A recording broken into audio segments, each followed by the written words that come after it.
Exit pole না মিলল সারা ভারতবর্ষে, না মিলল পশ্চিমবাংলায়। মমতা ব্যানার্জি ঠিকই বলেছিলেন, এসবই মোদির করা এক্সিট পোল। এই এক্সিট পোল পয়সা দিয়ে করানো, এর কোনো ভ্যালু নেই।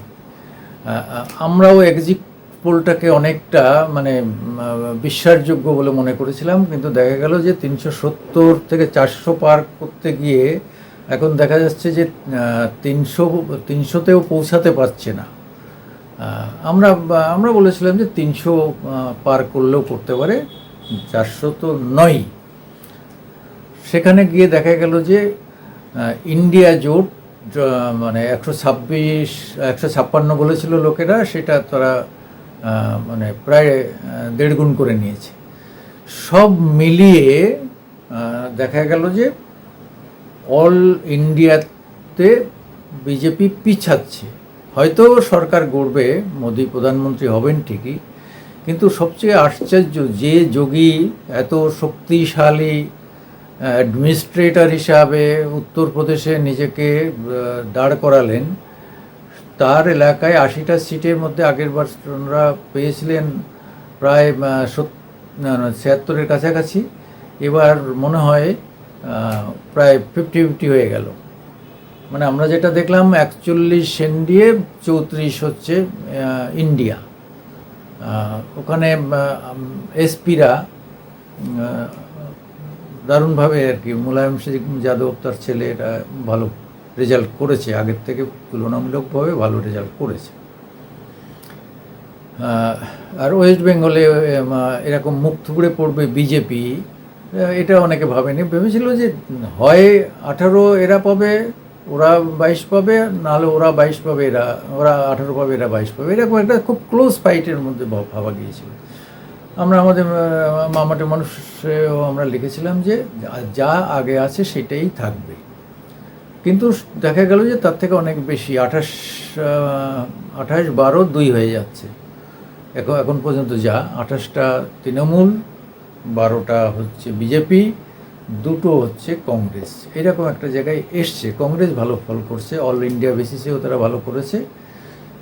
এখানেও তারা যারা একটাও পাবে কিনা সন্দেহ ছিল, তারা 2টো পেতে চলেছে। যদিও এখনও মধ্যবর্তী অবস্থা, এখনও 20 রাউন্ডের 10 রাউন্ডও এখনও কমপ্লিট হয়নি। তবে ট্রেন্ড থেকে বোঝা যায় মোটামুটি যে কি হতে চলেছে। এর থেকে হয়তো 2-4টে সিটে এদিক ওদিক হতে পারে, খুব বড় ধরনের রদবদল হবে বলে মনে হয় না। আরেকটা জিনিস আমাদের মনে হয়েছে যে বিজেপির সঙ্গে যে আরএসএসের যে দ্বন্দ্বটা, অর্থাৎ বিজেপি আরএসএস এদের ছাড়িয়ে মোদির যে সারা পৃথিবীতে একটা ইমেজ তৈরি হয়েছিল, এটা আরএসএস মেনে নিতে পারেনি, বিজেপিও মেনে নিতে পারেনি। ফলে আরএসএসের ক্ষেত্রে আরএসএস কিন্তু এমনিতেই ওয়েস্ট বেঙ্গলে আরএসএস বিজেপির সঙ্গে কোনো সম্পর্ক রাখেই না, বিরোধিতা করে। সারা ভারতবর্ষে এবার আরএসএস খেলা দেখিয়ে দিল যে মোদি, তুমি নিজেকে এত বড় মনে করছো, আমরা না থাকলে তোমার কোনো ভ্যালু নেই। সেইটা অনেকটা কিন্তু প্রমাণ হলো যে আরএসএসই খেলাটা খেলেছে। এটা অনুমান ভিত্তিক, মানে অনেকেই বলছেন, এক্সপার্টরা বলছেন, বা আমাদেরও মনে হচ্ছে, আমাদেরও দীর্ঘ সাংবাদিকতা করার পরে আমাদেরও মনে হয়েছে যে সারা ভারতবর্ষের চেহারা থেকে একটা পরিষ্কার যে মোদি বিজেপি এবং আরএসএস থেকে অনেকটা বিচ্ছিন্ন হয়ে গেছেন, এবং যতটুকু যা জিতলেন তার নিজের করিশ্মাতে জিতলেন। এখন দেখা যাক, 295 হয়েছে, 370, আগে তো 353 ছিল, এবার ইতিমধ্যে 58, প্রায় 60টা সিটে পিছিয়ে ছিলেন। শেষ পর্যন্ত কী হবে জানা যায়নি। একটা সময় তো তার নিজের বেনারসেও পিছিয়ে পড়েছিলেন। যাই হোক, আগানো পেছানো চলতেই পারে, কিন্তু একটা জিনিস তো বোঝা যায় যে ভোট আগের থেকে ওনার ডিফারেন্স কমবে। যেমন অভিষেকের ডিফারেন্স দ্বিগুণ বেড়ে যাবে।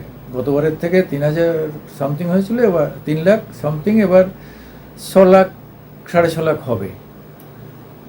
অনিল বসু সিপিএমের আরামবাগের 5,30,000 মতো একবার জিতেছিল, সেটা সেই রেকর্ড ভেঙে দিতে পারে অভিষেকের এ পর্যন্ত যা দেখা যাচ্ছে। যাই হোক, তবে ভোট মেকানিজমে আইপ্যাক এবং তৃণমূল যতটা পোক্ত, বিজেপি তার সিকিভাগও নয়, সিকিভাগও হয়নি। একা শুভেন্দুর উপর ঘাড়ে চেপে ওরা বৈতরণী পার হতে চাইছিল, সেটা হয়নি। দিলীপ ঘোষ পার্টিকে কোনো সহযোগিতা করেনি, নিজের এলাকার বাইরে বেরোয়নি। সুকান্ত শেষের দিকেও নিজের জেতাটাকে অনেক বড় করে দেখেছে, যার ফলে নিশীথ প্রামাণিকের মতো লোক সে মন্ত্রীও পিছাচ্ছে। এটা ভাবা যায় কখনো? নর্থ বেঙ্গলে গতবার একটাও সিট দেয়নি, সেই নর্থ বেঙ্গলে এবার তো ঢুকে যাবে, এবার তো সিট পেয়ে যাবে তৃণমূল। যাই হোক, তৃণমূলের এখন যে ফিগার সেটা আমাদের সাংঘাতিক। তবে দিল্লিতে ওরা 7টার মধ্যে 7টা পাচ্ছে।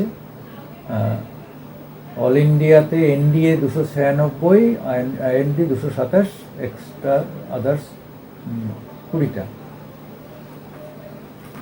আর আমাদের ওয়েস্ট বেঙ্গলের ক্ষেত্রে এসে বিজেপি 11টা, টিএমসি 30টা। আরে বাপরে, 11-30 হয়ে গেল, মানে মুছে যাচ্ছে বিজেপি, একদম ধোয়া মোছা হয়ে যাবে সেরকম মনে হচ্ছে। যাই হোক, আমরা মামাটি মানুষ পত্রিকা ও ইউটিউবের পক্ষ থেকে আপনাদের সামনে এসেছি। আমরা আবার 1 ঘন্টা 2 ঘন্টা পরে আসবো। নমস্কার।